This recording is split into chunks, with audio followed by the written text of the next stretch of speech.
بسم الله الرحمن الرحيم. أنا أحمد عثمان، وفي الفيديو ده هنشرح الشبكات أو مبادئ الشبكات من تحت الصفر. هنروح نقول يعني إيه شبكات؟ والله قال أي 2 بي سي أو أكتر مرتبطين ببعض يبقى اسمها شبكة أو نتورك. طيب، نبدأ الأول من أبسط الأمثلة. مثال إن 2 بي سيز زي اللي قدامنا دول، بي سي 1 وبي سي 2 هيرتبطوا ببعض، نربطهم ببعض. من غير سويتش بقى ولا اي حاجه، ممكن نجيب كابل، نتورك كيبل، سواء كان كروس اوفر او سواء كان ستريت. دلوقتي كروت الشبكه في البي سيز تشتغل على اي كارت شبكه. فهنجيب كابل نتورك بيبقى فيه ار جي، وبيدخل في كارت الشبكه في الجهاز ده، ويتوصل بكارت الشبكه في البي سي بتاعي.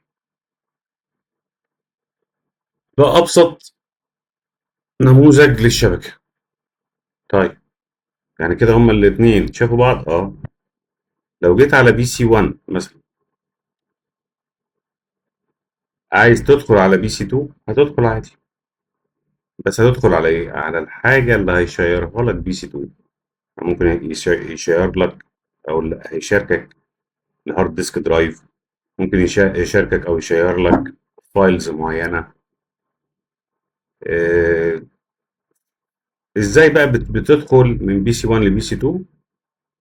انت طبعا كل جهاز من دول عليه اوبريتنج سيستم كلاينت، مثلا اوبريتنج سيستم زي الويندوز 10 او الويندوز 11. هتيجي تكتب في السيرش اللي فتحته قدامك في الديسكتوب، تكتب كلمة رن، ومن رن تكتب باك سلاش باك سلاش. من لو انت على بي سي 1 هتكتب باك سلاش باك سلاش بي سي 2. هتلاقي كل حاجة بي سي 2 مشيرها لك، كل الفايلز مثلا، كل الفولدرز. لو مشير لك الهارد ديسك درايف كله هتلاقيه موجود. طيب، ازاي عملية التواصل بين بي سي 1 او الكوميونيكيشن ما بين بي سي 1 وبي سي 2 اصلا بتحصل؟ قال لك لازم يكون بي سي 1 وبي سي 2 واخدين حاجة اسمها اي بي، واخدين حاجة اسمها اي، يعني ده واخد اي بي، بي سي 1 واخد اي بي، وبي سي 2 واخد اي بي. ايه الاي بي ده؟ الاي بي ده اعتبره رقم تليفون، ما حدش يعرفه، ما بيتكررش ابدا على مستوى الجمهورية بحالها. نفس الحكاية الاي بي ما بيتكررش ابدا على مستوى اللان اللي انت فيها، اللي هي اللوكال اريا نتورك، وهنعرف الفرق بين اللان واللان كمان شوية. يعني رقم مميز بياخده الجهاز او البي سي. طيب، ازاي بنأساين او بنحط لكل بي سي من دول الاي بي؟ بنأساينه عادي مانوالي. ممكن مانوالي نقف على بي سي 1 ونخش مثلا على بي سي 1 ونخش على كنترول بانل، ومن كنترول بانل ندخل على نتورك اند شيرنج سنتر، ونختار تشينج ادابتور سيتنج. هيطلع لنا الكارت بتاع الشبكة، دبل كليك عليه، نختار تي سي بي اي بي مثلا فيرجن 4، ونبدأ نحط الاي بي بتاعنا. نفس الحكاية على بي سي 2. وطبعا في شروط للاي بيهات، شروط معينة للاي بيهات ان هي تشوف بعض. يعني لازم يكونوا في حاجة اسمها السبنت ماسك، وده لسه ادفانسد. احنا يا دوبك هنا بنتكلم على الكلام الفور بيجنر، الكلام البسيط السهل. فعرفنا الاي بي، وعرفنا ابسط شكل للشبكة ان اتنين بي سيز يكوميونيكيتوا مع بعض من غير حتى يبقى في ديفايس زي السويتش رابط ما بينهم، مجرد كابل نتورك عادي متوصل في الان اي سي اللي هنا، لو كانت الشبكه اللي هنا، ومتوصل في الان اي سي الناحيه الثانيه. طيب نروح لفكره ثانيه. طيب لو عندنا جهاز زي السويتش، السويتش ده عباره عن جهاز فيه مجموعه من البورتس. البورتس دي بتبقى مثلا ماشيه في كيبلز، نتورك كيبلز، على الحيطه، حاجه اسمها فيز سبليت. الجهاز بيبقى متوصل له كابل، والكابل داخل في الان اي سي بتاعتنا. فاحنا اختصارا بنقول ان البورت ده متوصل مثلا بي سي 1، والبورت ده متوصل ببي سي 2، والبورت ده متوصل ببي سي 3. لو مثلا في 4 بورت ب4 بي سيز، ال4 بي سيز اتوصلوا بالبورتات بتاع السويتش، وخدوا اي بيز مناسبه في نفس الرينج او في نفس السبنت ماسك، هيقدروا يشوفوا بعض في ال4 بي سيز، زي ما ال2 بي سيز دول اللي كانوا متوصلين دايركتلي شافوا بعض. نروح لكونسبت تاني، كونسبت الورك جروب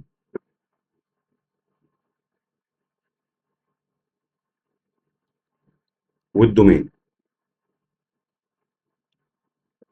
شايفين ال4 بي سيز دول؟ شايفين. والله لو ال4 بي سيز شغالين من غير حاجه اسمها دومين كنترولر او سيرفر، يبقوا ورك جروب. لو شغالين مع دومين كنترولر او ويندوز سيرفر، يبقوا في حاجه اسمها دومين.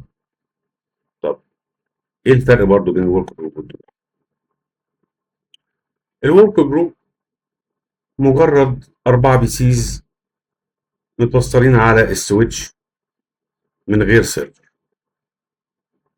بيشيروا الريسورسز بتاع النت. يعني ايه كلمة ريسورسز؟ ريسورسز يعني الفايلز اللي ما بينهم، زي ما ده دخل على الفايلز بي سي 1، دخل على الفايلز اللي كان بي سي 2 شيرها من شوية.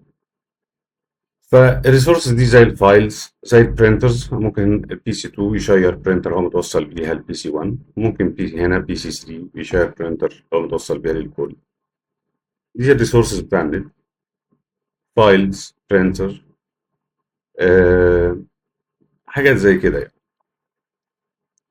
طيب الورك جروب ال4 عايشين مع بعض، بيتواصلوا مع بعض، بيتبادلوا الملفات، بيتبادلوا، يخلصوا الشغل يحطوا في فولدر، شيرد فولدر ما بينهم، والدنيا بسيطة وكده.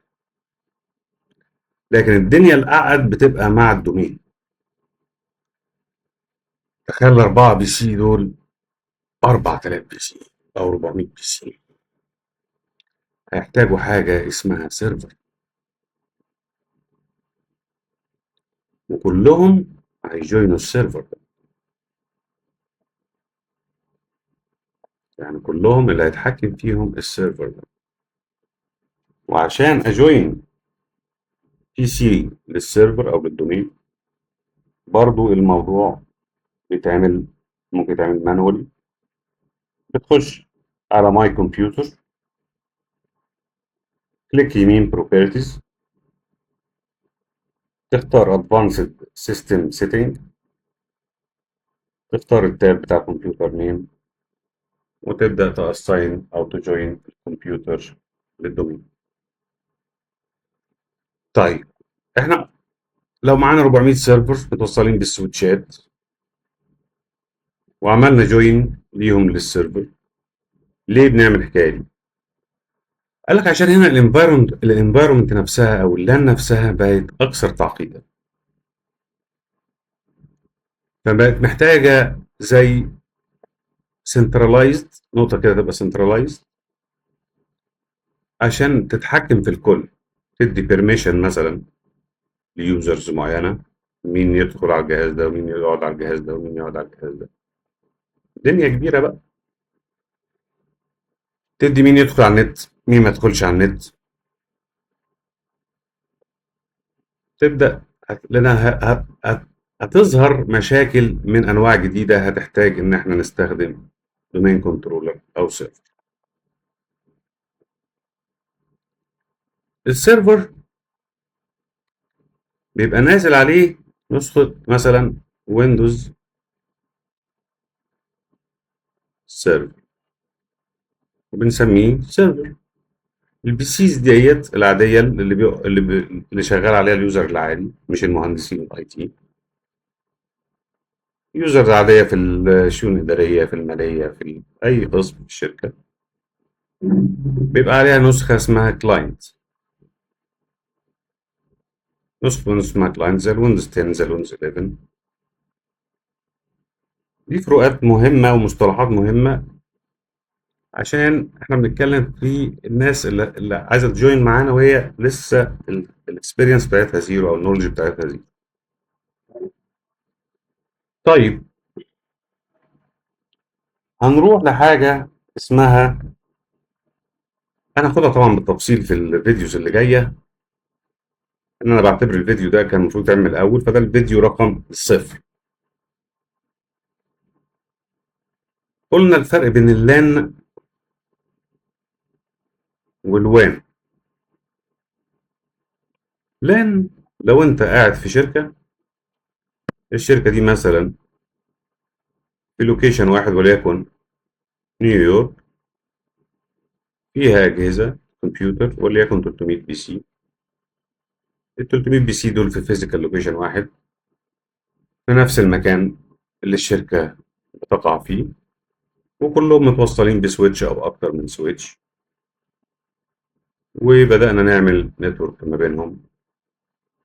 لكن الوان موضوع تاني خالص. الوان لو نفس الشركة دي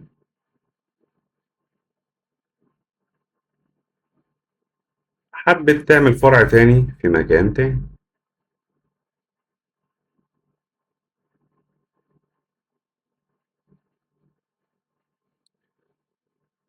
وهنا في موظفين 300 موظف مثلا، وهنا في موظفين 300 موظف مثلا، ودول عايزين يكوميونيكيتوا مع دول، الضرورة حكمت كده. هنا هنحتاج حاجة اسمها راوتر، يتحط كده. الراوتر ده بيبقى ليه انترفيس على السويتش من الناحية دي، والراوتر ده بيبقى ليه انترفيس على السويتش ده من الناحية دي. وهنا بياخد حاجة اسمها ريال اي بي على الوان او بابليك اي بي، والاي بي ده ما بيتكررش في الوان نهائيا. لكن في اللان دي اي بيات احنا بنحطها كده، لا بفلوس ولا يعني لوجيكال اي بي بنحطه وبنستخدمه زي ما احنا عايزين. دي كانت مصطلحات مهمة جدا قبل ما تجوين معايا الكورس، كان لازم نوضحها عشان بدأت في تساؤلات تظهر في النص من الناس، ومش عايز حد يعني يبقى متأخر البلاي ليست، الدنيا تبقى ظابطة معاه. وأشوفكم على خير إن شاء الله، والسلام عليكم ورحمة الله.